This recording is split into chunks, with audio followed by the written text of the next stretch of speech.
You can be below average IQ and still get very rich. A very small percentage of people are too dumb to be rich.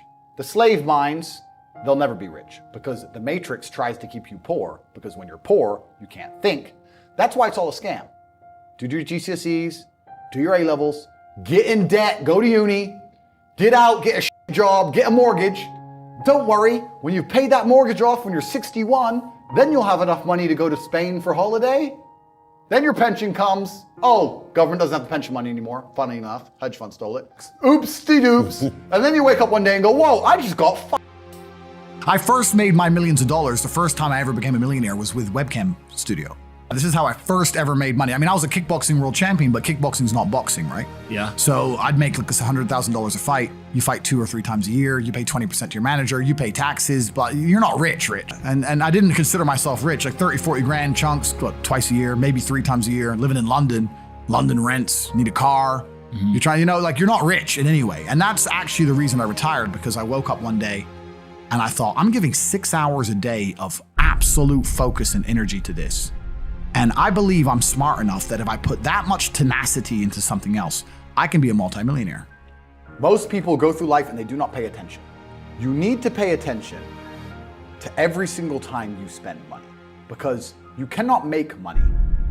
You're not the Federal Reserve, you're not a government. Governments make money. All of us take money from somebody else or a business or a government. We take money from other things. So the easiest way to learn how to get good at taking money is to pay attention to every time someone takes money from you. So next time you buy a coffee, don't just buy the coffee and drink it and think nothing of it like every broke you. Don't do that. Say, okay, why am I buying this coffee? Okay, I want a coffee. All right. Why am I buying here? Well, this is on my way to work. Is there any competition around? Do I also want breakfast? Do they sell breakfast? No, they don't sell breakfast. They could probably make some more money if they were selling breakfast. Anyway, I walk in, there's a long line. Why is there one member of staff? I'm low on time. I'm about to leave and not buy the coffee. They're about to lose money because it's taking too long. Most of the people in this line are businessmen. Why is there not a cute girl behind the counter? I bet if they paid a cute girl a little bit more, they'd still make a bunch more money because people come in here to talk to her. Think. This is the biggest mistake things like coffee shops make. They don't sell the need.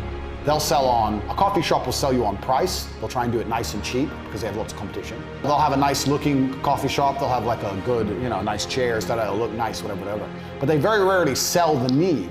If I had a coffee shop, I would have a massive sign outside saying, tired, ? Nice warm coffee. The need, because everyone's tired, aren't they? Everyone's stressed, everyone's going through life. Tired? A bit. Nice warm coffee, yeah, nice warm coffee. Okay, walk in. That's selling the need. I don't say Arabica beans in a cup. Who gives a shit? I walk into a coffee shop and by the time I've walked out, I already know exactly how to open up next door and outcompete them head to toe. I already have worked out how much is the rent, where are they fucking up, what are they not selling that they should be selling, what are they doing good, what are they doing bad, this chair is too hard, I'll wreck them. And I'll send it, and now my network is so powerful, which is the second point, network, I can send a few messages on WhatsApp and make a bank transfer. And 2 months later, there's a brand new coffee shop next door with my name on it, put them out of business. Care about beans? Sell the need at all times. Never take your eye off that prize. If you're still paying attention, which you should be, write that down. Already, all the information I've given you should be formulating how you view business. But at the core of it, always you have money in. That's your business. The rest is bullshit. Everything has to feed back to this. Selling the need will feed back to this. People buy things they need. They sometimes buy things they want, but they always buy things they need. If you give 100 people a $1,400 check, right? Everyone understands you can't just leave it in the bank forever because of inflation. The value goes down. Because what happens when they print trillions of dollars from the sky, the dollar becomes less valuable. And now we're living in a world right now where inflation's getting out of control, especially in America, right? In the last year, inflation's up like 6-7%. So no poor person is going to take that money and just leave it in the bank. They're going to either spend it or invest it. Let's say there's 100 poor people and the 100 poor people spend their money. What do they spend it with? Businesses. Who owns businesses? Rich people. Amazon, their stock price went up 30%. Why? Because people are getting stimulus checks and spend it on Amazon. It all went to the rich guy. And then they go, oh yeah, but what about if they invest it? Invest it where? Invest it in the stock market? That increases the stock price. Who owns the company? Rich people. You've made them richer. What if you and all your poor friends, 20 poor friends, would be more than 20, 200 poor friends, put all your money in together and bought one house between you?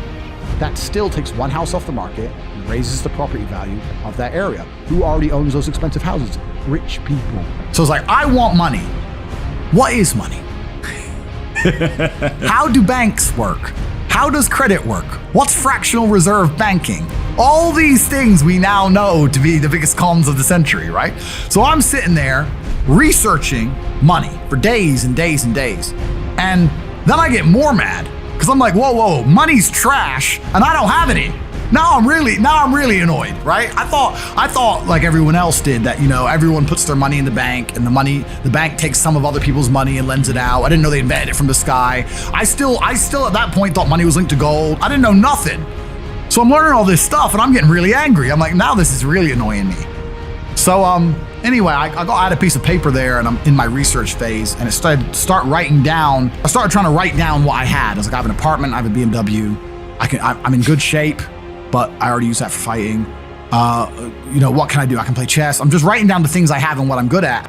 The world we live in now, we live in an attention economy. If you have lots of attention, you can turn that into money. If you have no attention, you're not gonna have any money. We're in an attention economy. You don't even need good ideas now. YouTube has proved attention economy. You have fucking morons out there doing nothing on vlogs, talking shit and being complete losers, but because people watch it, because they get attention, they're millionaires. Attention is the currency of the modern world. The average people come to me and say, what do I do? I'm just the average guy. And my only answer is stop being the average guy. It's my only answer. You can't just be the average guy anymore.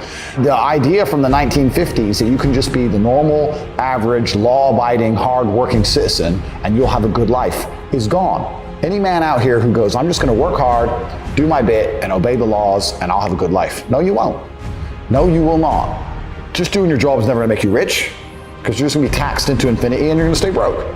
So just obeying laws and doing your job now has set you up to be a peon and a slave for eternity. Man, it's about to be worse than ever before. It's going to be have-nots and have-yachts. It's always been that way. Yeah. But it's going to become worse and worse. As inflation gets out of control, as the price of assets soar, the rich are going to become richer and the poor are going to become poorer.